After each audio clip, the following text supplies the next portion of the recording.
उस्मान साहब के पहुंचने से पहले हमने ये दरवाजा तोड़ना है। काफिरों का लश्कर यहीं पर है। हमें ये कला किसी भी हालत में हासिल करना है। चलो जल्दी।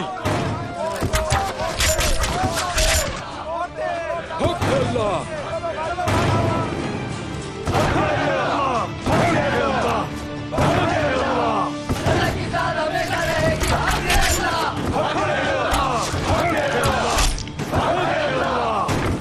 इसे नहीं तोड़ सकते भाई।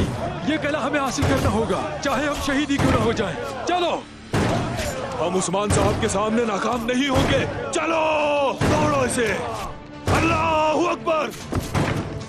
उस्मान हमारे सिपाहियों से लड़ता हुआ मारा गया।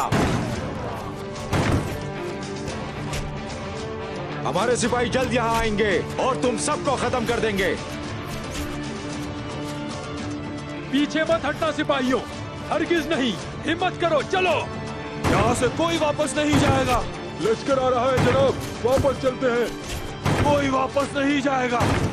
आज हम पीछे नहीं हट सकते, चाहे कुछ भी हो जाए। हक है अल्लाह, हक है अल्लाह।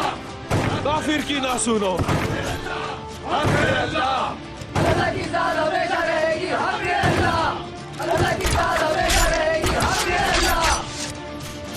हम आ गए सिपाहियों। क्या बात है सरदारा, सलामत रहिए। जोर लगाओ सिपाहियों। चलो सिपाहियों। हक है अल्लाह, हक है अल्लाह, हक है अल्लाह, हक है अल्लाह, हक है अल्लाह, हक है अल्लाह, हक है अल्लाह, हक है अल्लाह, हक है अल्लाह, हक है अल्लाह। अगर दरवाजा लोहे का है तो हमारे दिल भी लोहे से बने हैं। माशाअल्लाह। हम आ गए हैं तकफूर। अब ये कला हमारा होकर रहेगा।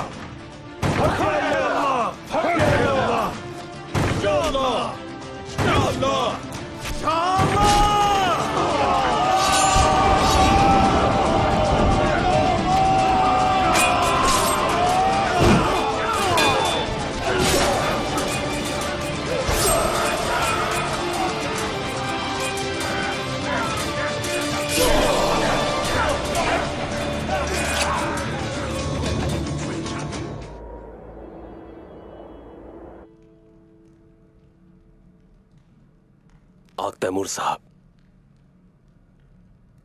ये काफिर यहां क्या कर रहे हैं?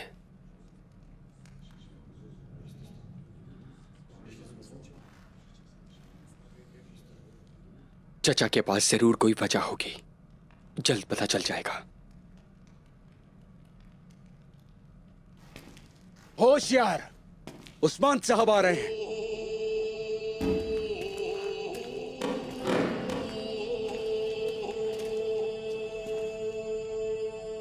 खुश आमदीद सरदारा।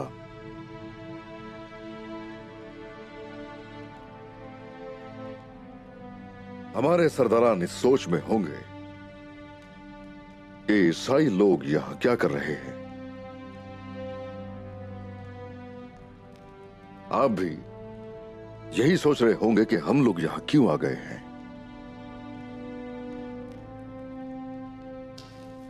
हमें अगर एक दूसरे के साथ रहना है तो कवायद और जवाबित की भी तो बात होनी चाहिए।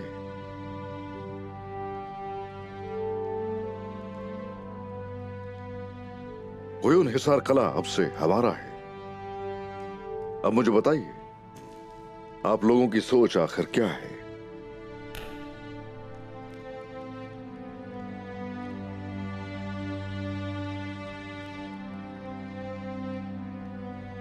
कुछ अल्फाज ऐसे होते हैं जो जान भी ले सकते हैं, लेकिन आप इसकी फिक्र मत कीजिए। यकीनन हम समझेंगे कि ये जो कहना चाहते हैं। शुक्रिया उस्मान साहब, लेकिन हम डरते हैं। हमें कोई निसार के मुस्तकबिल का खौफ है। बताइए जरा, आखिर किस चीज का डर है? जुल्म से डरते हो क्या? नाइंसाफी से डरते हो क्या? आप बस इतना जान लीजिए, मेरे झंडे के नीचे कुछ ऐसा नहीं होगा, भूल जाओ। इस दीवान की बुनियाद अदल पर रखी गई है। हमारे यहां हर चीज से अफजल जो है इखलाकियात है। कलों और हिसारों में हमने कई लोगों को देखा, हत्ता कि जिस चरवाहे को आप कमतर समझते हैं उसका भी इम्तिहान लिया। उससे हमने कहा कि ये भेड़ बेच दो हमें, बदले में सोना पेश किया, मगर सिर्फ ये कहकर इनकार कर दिया उसने कि ये अभी बड़ी नहीं हुई। यही वजह है कि अब वो भी इस दीवान का हिस्सा है। हमने अच्छी तरह जांच पड़ताल की है। यकीनन जो ज्यादा ईमानदार होंगे वही नुमाइंदगी करेंगे। आप अपने लोगों के मसाइल हमारे दीवान में लेकर आएंगे और उन मसाइल की दाद रसी होगी। जुल्म अगर हद से तजावुज कर जाए तो जान लो कि आदल नहीं रहा, जो कि हर मुआशरे का हिस्सा है। जब तक कि कोई गद्दार नहीं, उस शख्स का मर्तबा बराबर होगा हर किसी के लिए, चाहे उसका ताल्लुक किसी भी कौम या दीन से हो, कोई फर्क नहीं पड़ता। हमारे लिए सब एक है। इसलिए आप सबकी जान की, माल की, औलाद की हिफाजत मेरी जिम्मेदारी है। अगर ऐसा है तो उस्मान सरदार, अगर आप हमारे साथ मसावी सुलूक करेंगे तो जैसा आपने कहा वैसा ही होगा, इंशाअल्लाह। ऐसा ही होगा। अब अपने लोगों के पास वापस जाइए, सुनिए वो क्या कहते हैं। वो जो चाहते हैं वो सुनिए और फिर आकर जरूर हमें दीवान में आगाह कीजिए। और हाँ, ये भी ख्याल रहे कि अब से बाज़ंतीनियों के साथ किसी भी किस्म की तिजारत में आप कोई महसूल अदा नहीं करेंगे,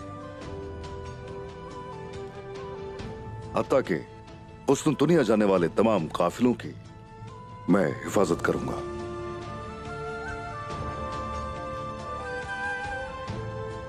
इंशाल्लाह तिजारत पहले से बेहतर होगी। अब आप जा सकते हैं।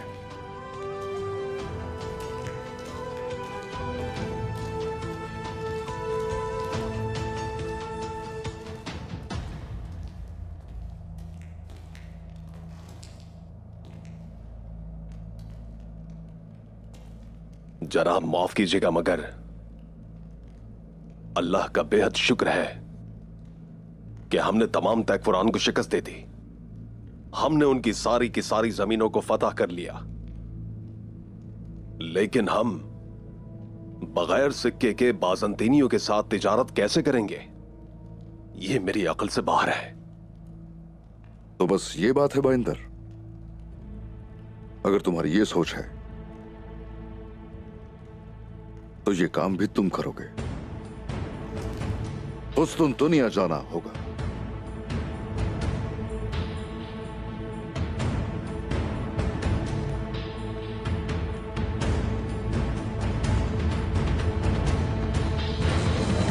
उस्मान साहब, माफ कीजिएगा, लेकिन वो इतना बड़ा अजीम शहंशाह भला उस कमजोर इंसान की बात पर ध्यान क्यों देगा? आंखें खोल कर देखो जरा, शायद वो इतना अजीम नहीं है। और हां, इंतहाई सोच समझ कर बात करते हो। वैसे कई दफा तो अपने अल्फाज के जरिए ही खुद को बचाया है तुमने। फिक्र मत करो, ये काम वैसे भी वो है जो आसानी से किया जा सकता है। अपने मकसद पर मेरी जान भी कुर्बान है। मैं देख रहा हूं कि उस्मान साहब भी अपनी जान की परवाह करने से बिल्कुल भी गुरेज नहीं करते हैं। जो सरदार का हुक्म है मैं पूरा करूंगा। हर जंग का एक असूल होता है। यकीनन वो हमारी सरजमीन पर हमें कत्ल करने के लिए आए थे, लेकिन हार गए। अलबत्ता उन्हें हिसाब देना होगा। जब हमारे लोग बाज़ंतीनियों के साथ तिजारत शुरू करेंगे तो बदले में उन्हें कुछ भी नहीं देंगे, और उनकी हिफाजत जो करेगा वो अजीम शहंशाह अंदरूनिकोस ही होगा। बाइंदर, उससे ये कबूल करवाना तुम्हारी जिम्मेदारी है। जो हुक्म सरदार का, लेकिन किसी कबीले के सफीर के तौर पर नहीं।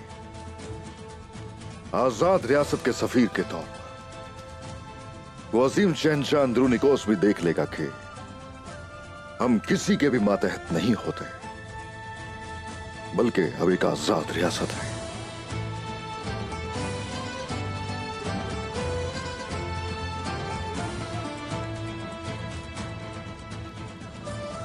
वक्त आ गया है जनाब। हाँ, आ गया है बेटा। हम बाबा अरतुरुल गाजी के दौर से जंग करते आ रहे हैं। जालिमों के खिलाफ रहे हम, और वो हमेशा हमला करते रहे। हमने कमांडरों को गिरा दिया, उनके तकफूरों को हरा दिया, उनके हिसार ले लिए, उनके कले ले लिए, जबकि वो एक मजबूत तरीन लश्कर के साथ खड़े थे और हमने उन्हें बाफ्यूस में शिकस्त से दोचार किया और हमने बजाते खुद शिकस्त दी। हाँ, और अगर गौर किया जाए तो कोई शक नहीं कि आजाद रियासत का ऐलान करने का वक्त आ चुका है। बोरान, जनाब। हर किसी को खबर पहुंचा दी जाए और तमाम इलाकों में सफीर भिजवा दिए जाए। हर किसी को खबर दी जाए कि आजाद रियासत वजूद में आ चुकी है। जो हुक्म मेरे सरदार का।